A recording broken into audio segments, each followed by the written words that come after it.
Kung naalala niyo po mga kamatis, mga kaibigan, yung tatlong BI officers back in the day, between 2017 and 2020 kasi prevalent yung tinatawag na pastilla scam kung saan may mga illegal Chinese immigrants na pumapasok dito sa ating bansa para gumawa ng mga bagay na hindi kaaya-aya.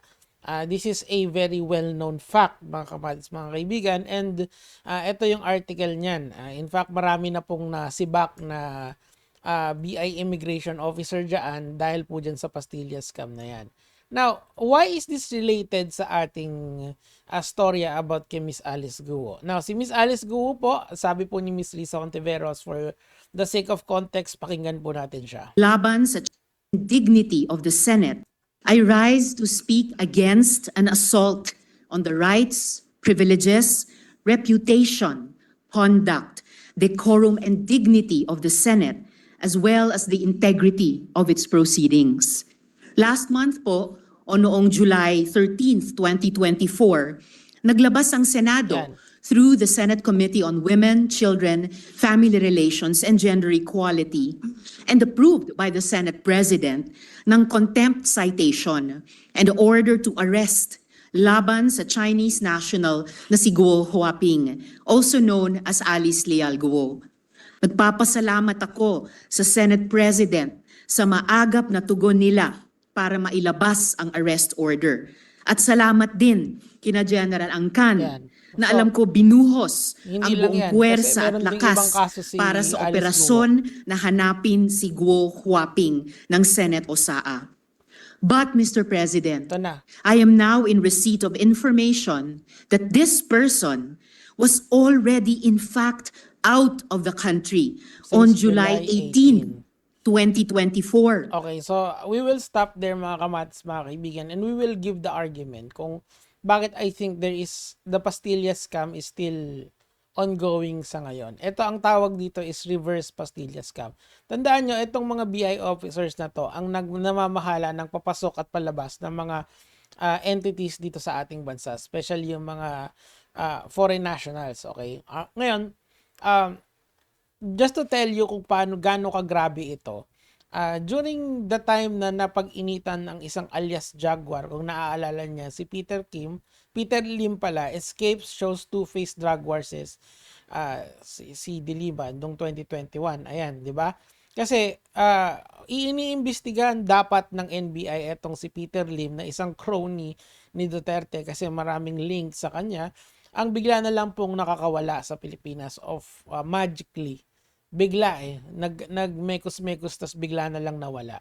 So, this was the start of a prevailing pattern na kapag hinahanap na yung mga Chinese friends ni Pangulong Duterte, bigla na lang mawawala yung mga hinahanap na Chinese na yon. And then, ngayon naman si Michael Yang. Si Michael Yang is the financial advisor ni Pangulong Duterte na ngayon ay marami siyang warrant of arrest coming from the Congress. Okay? So, hindi pa rin siya matagpuan mga kamatis, mga kaibigan. All of a sudden, magically nawala sila. Can you see a prevailing pattern here of people na hinahanap ngayon? Let's extend the argument to Quebuloy kasi makikita nyo na yung mga cronies ni Duterte ay pinapapasok na lang all of a sudden, 'di ba? And yung mga hinahanap din ng mga business partners ni Alice Guo ay hindi na rin matagpuan. Isa lang yung natagpuan doon pa sa bahay ni Harry Roque, mga kamatis, mga kaibigan. So, you can see the prevailing pattern here, mga kamatis, of it seems to me na meron talagang cover-up na nangyayari sa Bureau of Immigration. I deem this the reverse pastillas, mga kamatis, mga kaibigan. Kasi, eto, tingnan nyo, nung July 7, 2024, umalis na siya. Ayan, oh.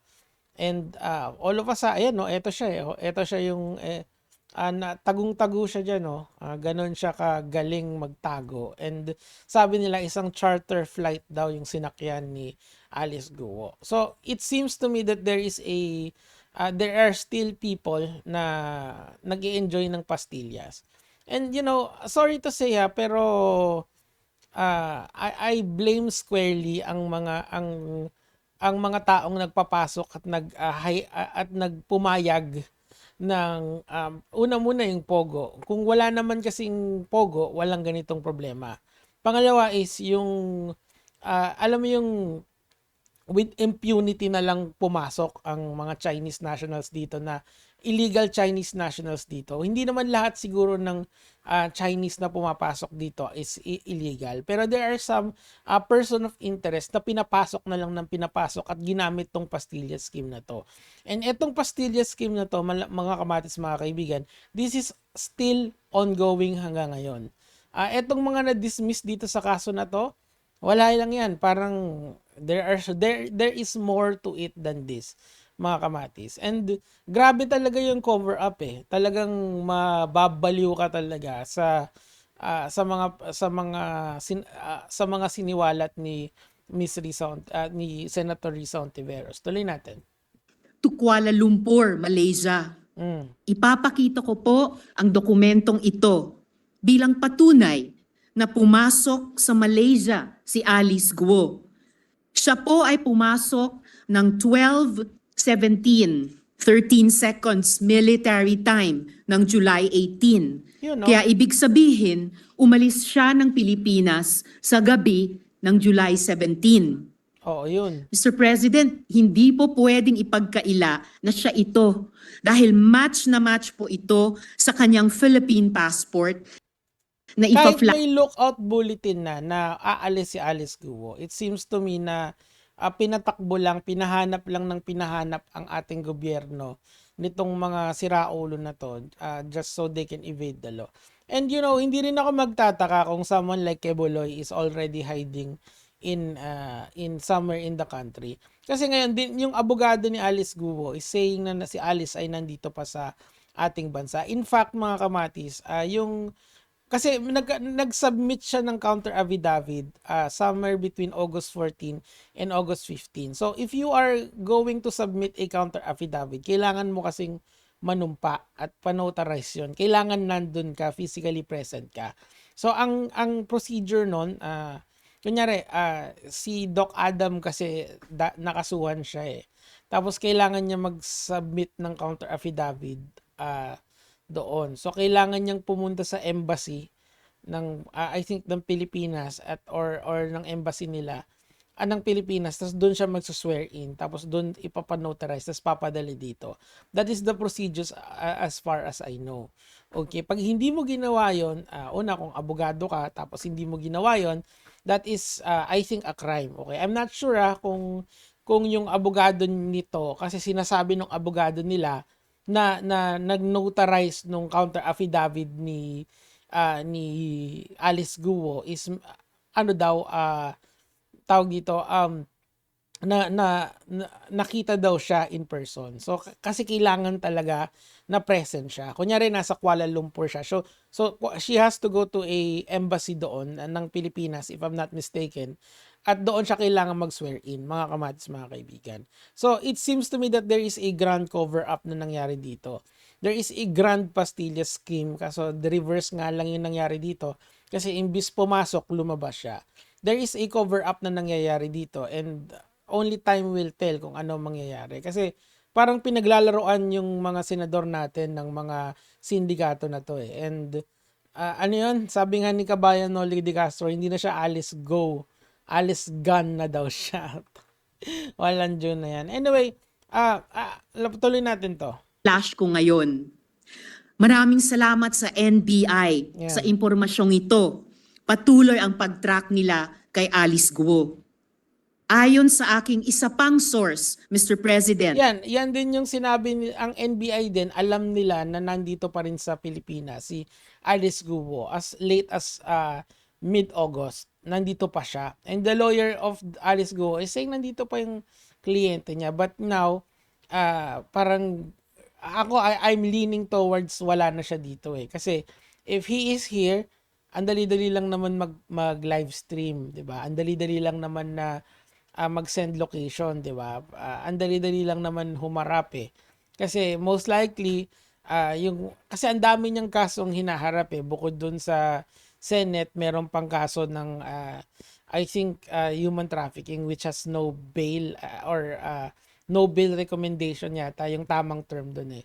So these are the things na kakaharapin niya na I do believe na talagang makukulong siya temporarily kasi nga mahirap mag-bail sa mga ganong klaseng kaso. Pero alam mo yun, dadaan talaga siya sa proseso.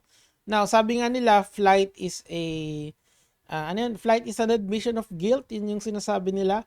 I do think na siguro it's already a slightly closed case na talagang may kinalaman tong si Alice Guo sa mga illegal na gawain ng mga pogo. Siguro yan yung kailangan i-conclude natin, and kailangan din siguro yung mga principal nila na tinatawag or yung mga tao sa taas nila, yung mga taong nag-allow ng pastilla scam, yung mga taong nag-allow ng mga illegal na pogo should be held accountable. I am all for good governance, pero we have to start somewhere.